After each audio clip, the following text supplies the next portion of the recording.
अस्सलाम वालेकुम दोस्तों, मेरा नाम मोहम्मद सनाउल्लाह है। तो आज मैं बात करूंगा ऐसी 5 मिथ्स की जो स्मार्टफोन से रिलेटेड है, जिसके बारे में बहुत ज़्यादा लोग यकीन करते हैं और इवन के उसके ऊपर अमल भी करते हैं। तो उन तमाम मिथ्स को मैं डिबंक करूंगा, इस वीडियो में बाकायदा एक्सप्लेन करूंगा।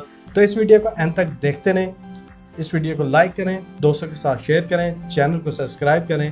तो मिलते हैं इस इंट्रो के बाद।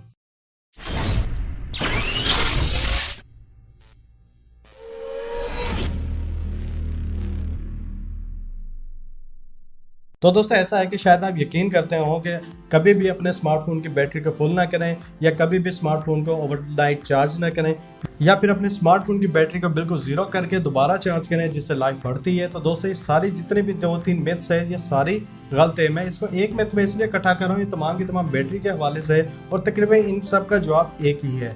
तो इसका मैं आपको इजीली जवाब देता हूँ, ये है कि जब भी आप बैटरी को ज़ीरो करते हैं या दिन में चार्ज नहीं करते, तो उसका नुकसान ये होता है कि जब भी आप उसे दोबारा चार्जिंग पे लगाएंगे, वो 0 से या 10 से या 5% से 100 तक जाएगी, जिसकी वजह से एक तो वो बहुत ज़्यादा टाइम लेगी। दूसरे नंबर पे नुकसान क्या होगा कि आपका जो स्मार्टफोन है वो ओवर हीट होगा। एक नॉर्मल वार्म होना जब आप चार्जिंग करते हैं वो एक आम सी बात है, थोड़ा सा हीट भी हो जाए नॉर्मल बात है, लेकिन वो ओवर हीट हो जाता है क्योंकि उसे मुसलसल चार्जिंग मिल रही है। दूसरा नंबर पे आपका जो चार्जर है वो भी ओवर हीट होना शुरू हो जाता है, जिसकी वजह से आपके चार्जर की, आपके स्मार्टफोन के और आपके स्मार्टफोन के बैटरी की लाइफ कम हो जाती है। तो कोशिश करें जब भी आप अपनी बैटरी चार्ज करें, दिन में बार बार चार्ज करें। तो अब बात करते हैं कि ओवरनाइट चार्जिंग की। आप ओवरनाइट चार्जिंग रखें, कोई इशू नहीं है। उसकी रीज़न ये है कि आजकल के जो आपके स्मार्टफोन आ रहे हैं, जो भी स्मार्टफोन आ रहे हैं, ये एडवांस आ रहे हैं। मैं भी अपना फ़ोन का ओवरनाइट चार्ज करता हूँ। उसका फ़ायदा क्या होता है कि स्मार्ट होने का, कि जब भी आप इसके साथ कोई चार्जर या बैटरी कोई भी चीज़ अटैच करके अपने स्मार्टफोन को चार्ज करते हैं, स्मार्टफोन ऑटोमेटिकली 100% पे पावर कट कर देता है। इवन के बहुत से चार्जर भी जो आजकल मैन्युफैक्चर वाले या मोबाइल के साथ आ रहे हैं वो भी स्मार्ट हो गए। जैसे ही उन्हें नजर आता है कि बैटरी फुल हो गई है, तो वो खुद ब खुद अपने आप को भी पावर कट कर देते हैं। और जैसे स्मार्टफोन को जरूरत पड़ती है 100% से आपकी बैटरी नीचे आती है, तो वो ऑटोमेटिकली चार्जर को कॉल कर देता है, चार्जर दोबारा आपके फ़ोन को चार्ज कर देता है 100% तक। तो जिसकी वजह से ना आपकी बैटरी ओवरहीट होती है, ना आपका चार्जर ओवरहीट होता है। तो दोस्तों दूसरी मिथ ये है कि बहुत से लोगों के अभी भी जहन में या यकीन करते हैं कि जितना बड़ा मेगापिक्सल, जितनी ज़्यादा मेगापिक्सल होगी उतनी ही अच्छी क्वालिटी होगी फ़ोन की। तो दोस्तों ये काफ़ी हद तक मिथ गलत है। उसकी रीज़न ये है कि अगर आप अपने स्मार्टफोन में देखें तो इसके अंदर जो कैमरा होता है वो बहुत स्मॉल सा होता है। इसका मतलब ये है कि इसके पीछे जो सेंसर लगा वो भी छोटा होगा, ना कि आपके DSLR या दूसरे कैमरों की तरह जिसके अंदर बड़ा सेंसर लगा होता है, तो जिसकी वजह से वो अच्छी लाइट और चीज़ें कैप्चर कर लेता है। जैसे जैसे आप मेगापिक्सल एक सेंसर में बढ़ाते जाएंगे तो ऑब्वियसली आप सेंसर का साइज़ तो बड़ा नहीं कर सकते, तो जिसकी वजह से क्या होता है कि सेंसर के जो पिक्सल साइज़ है वो छोटा होता जाता है। उसका नुकसान क्या होता है कि एक तो लाइट सेंसर में काम आती है, जिसकी वजह से लो लाइट में या इंडोर के अंदर आपकी पिक्चर क्वालिटी अच्छी नहीं आती। बड़ा सेंसर होने का मकसद ये होता है कि आप बड़ी पिक्चर खींचेगी, जिसकी वजह से क्या होता है कि सॉफ्टवेयर उसका फाइल को जल्दी स्टोर करने के लिए, स्पीड से अगली पिक्चर के लिए रेडी करने के लिए उसे कंप्रेस करके आपको मोबाइल में सेव करता है, जिसकी वजह से उसकी क्वालिटी ऑटोमेटिकली बहुत ज़्यादा ख़राब हो जाती है। तो अगर हम देखें नए स्मार्टफोन जो आ रहे हैं जैसे सैमसंग, आईफोन, इसका जो रेयर कैमरा है उसका जो मैक्सिमम मेगापिक्सल है वो 12 है। उसकी रीज़न ये है कि 12 की वजह से एक तो पिक्सल साइज बड़ा हो जाता है, लाइट बहुत ज़्यादा अंदर आ जाती है, इजीली फोकस हो जाता है। दूसरा उसको जो प्रोसेसिंग चिप जो भी उसके अंदर लगी होगी जो पिक्चर को प्रोसेस करती है, वो इजीली उसे प्रोसेस कर सकती है और आपको एक बहुत सॉलिड और अच्छा रिजल्ट आपको देती है। तो इवन के गूगल पिक्सल 2 ने भी 12 मेगापिक्सल यूज़ करा है। तो ये जो चीज़ है कि बहुत ज़्यादा मेगापिक्सल होना अच्छी क्वालिटी देता है, ये स्मार्टफोन के लिए बिल्कुल गलत है। आप DSLR या दूसरे कैमराज के लिए ज़रूर कह सकते हैं, लेकिन स्मार्टफोन में जितना बड़ा पिक्सल करोगे ऑब्वियसली उतना बड़ा आपको कैमरा, उतने ज़्यादा लेंस, उतने बड़ा साइज चाहिए। इवन अगर आप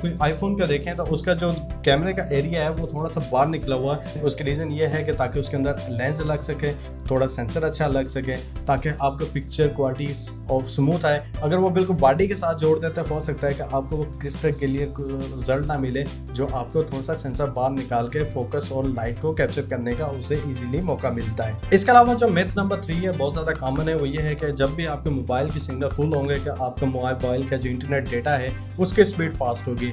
तो ऐसा ऐसा नहीं है, हो सकता है कि आपको मिलती हो, लेकिन वो इसकी रीज़न ये है कि जिस एरिया में आप होंगे हो सकता है वहाँ नंबर ऑफ यूज़र जो डेटा को यूज़ करने वाले वो कम है। इतने ज़्यादा यूज़र जो है वो टावर से कनेक्ट होंगे और डेटा का यूज़ कर रहे होंगे, ऑटोमेटिकली आपके पास जो स्पीड आएगी कम होती जाएगी। जिस तरह अगर आप वाईफाई अपने घर में यूज़ कर रहे हैं, उसके ऊपर आप अकेले यूज़ कर रहे हो तो हो सकता है कि आपको HD वीडियो भी स्ट्रीम कर सकें। जैसे घर के 3-4 लोग आपके वाईफाई को यूज़ करना शुरू कर देते हैं तो आपको तो HD क्वालिटी क्या है, आपकी 360 भी चलाना मुश्किल हो जाता है। तो इसी तरह जब आपके किसी टावर से कनेक्ट होते हैं, उसके फुल सिग्नल होने के बावजूद भी आपके पास स्पीड नहीं आ रही, तो आप समझ लीजिए कि बहुत से लोग उस वक्त उसको यूज़ कर रहे हैं। तो समटाइम अगर फुल सिग्नल पर नाइट के टाइम अपना मोबाइल इंटरनेट यूज़ करते हैं तो अक्सर आपको फुल स्पीड मिलती है।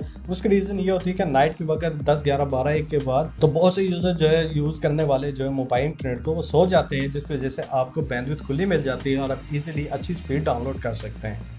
तो मिथ नंबर 4 बड़ी कॉमन है, वो ये है कि जब भी आपके मोबाइल के अंदर डॉल्बी डिजिटल की टेक्नोलॉजी होगी तो उसके साथ ही आपके स्पीकर का साउंड बढ़ जाएगा। तो दोस्तों ऐसा नहीं है, बहुत से मोबाइल जो है सिंगल आते हैं, बहुत से मोबाइल डबल स्पीकर के साथ आते हैं। इवन कि आप डॉल्बी डिजिटल अपने स्मार्टफोन में इनेबल करके भी आप सुनेंगे तो आपको इतना ज़्यादा महसूस नहीं होगा जब तक हैंड फ्री लगा के उसे सुनेंगे नहीं। डॉल्बी डिजिटल बेसिकली वो आपके स्पीकर की वॉल्यूम नहीं बढ़ाती, वो बेसिकली आपके जो हैंड फ्री या स्पीकर के अंदर एक इफेक्ट लगा देती है जिसे हम कहते हैं सराउंडिंग इफेक्ट। सराउंडिंग इफेक्ट में यह होता है कि आपको ऐसा लगता है कि आपकी आवाज़ चारों तरफ से आ रही है, तो आपको एक ऐसा फीलिंग होती है जैसे आप किसी क्राउड में या आप उसको लाइव सुन रहे हैं। तो दोस्तों ये बिल्कुल गलत है कि डॉल्बी डिजिटल की वजह से आपका स्पीकर का वॉल्यूम या हैंड फ्री का वॉल्यूम बढ़ जाएगा, तो ये दोस्तों बिल्कुल गलत है। तो दोस्तों मिथ नंबर 5 लास्ट मिथ है, ये बहुत ज़्यादा कॉमन है और बहुत से लोग अभी भी इस पर बिलीव करते हैं। वो ये है कि आपकी जो बैकग्राउंड एप्लीकेशन है उसे आप बार बार क्लोज करें ताकि आपके मोबाइल की स्पीड ज़्यादा हो। तो दोस्तों बिल्कुल ऐसा नहीं है। मोबाइल में और आपके लैपटॉप या पीसी में जो यूजेज है वो डिफरेंट है। मोबाइल के अंदर अगर आप कोई एप्लीकेशन ओपन करते हैं, फॉर एग्जांपल आपने 4-5 एप्लीकेशन ओपन करी और एक एप्लीकेशन पे आपने बहुत ज़्यादा टाइम लगाया और जो बैकग्राउंड पे एप्लीकेशन है वो ऑटोमेटिकली या तो बंद हो जाती है या उसका डेटा जो रैम में होता है या हार्ड ड्राइव में होता है वो डेटा वो उसका वहाँ से रिमूव कर देता है। अगर आप एप्लीकेशन फॉर एग्जांपल कोई 10-15 मिनट से यूज़ नहीं करी, उस एप्लीकेशन को ओपन करेंगे तो एप्लीकेशन दोबारा ज़ीरो से लोड होगी और हो सकता है कि वहीं से ओपन हो जहां आपने छोड़ी थी। उसकी रीज़न ये होती है कि रैम से डेटा ऑटोमेटिकली आपके इंटरनेट स्टोरेज या सिस्टम स्टोरेज में चला जाता है, तो जैसे ही उसे दोबारा कॉल करते हैं तो वो स्टोरेज सिस्टम स्टोरेज से रैम पे आ जाता है और एप्लीकेशन आपके सामने दोबारा उसी स्टेट पे आ जाती है जहां आपने क्लोज की थी। तो इसके अलावा जो है बहुत से लोग क्या काम करते हैं, टास्क के लिए एप्लीकेशन कर ले तो उसका उल्टा नुकसान है। वो ये है कि वो एप्लीकेशन एक तो बैकग्राउंड का प्रोसेस उसका एक्स्ट्रा चल रहा है, दूसरा वो जब भी कोई एप्लीकेशन 5 मिनट 7 मिनट से ज़्यादा चलती है या सिस्टम मोबाइल लॉक करते तो वो एप्लीकेशन को फ़ौरन अपने आप को चलाती है, जिसकी वजह से बैटरी पर लोड पड़ता है, उस एप्लीकेशन को क्लोज करती है, खुद चलती रहती है। तो ये उल्टा नुकसान है कि एक एप्लीकेशन को बंद करने के लिए दूसरी एप्लीकेशन चलाएं, तो ये अक्लमंदी नहीं है। तो टास्क मैनेजर या ऐसी एप्लीकेशन जो टास्क किलर होती है इंस्टॉल करना बेवकूफ़ी है, कोशिश करें ऐसी चीज़ों से आप ग्रेस करें। तो दोस्तों ये थी आज की 5 मिथ जो स्मार्टफोन के बारे में बहुत ज़्यादा मशहूर है, बहुत से लोग अभी भी यकीन करते हैं। तो दोस्तों इसको मैंने डिबंक किया, इसके बारे में तो उसे एक्सप्लेन करें। अगर आपको ये वीडियो पसंद आई है, इस वीडियो को लाइक करें, दोस्तों के साथ शेयर करें, तो इस चैनल को सब्सक्राइब करें। दोस्तों मिलते हैं नेक्स्ट वीडियो के साथ, मुझे इजाज़त दीजिए, अल्लाह हाफिज़।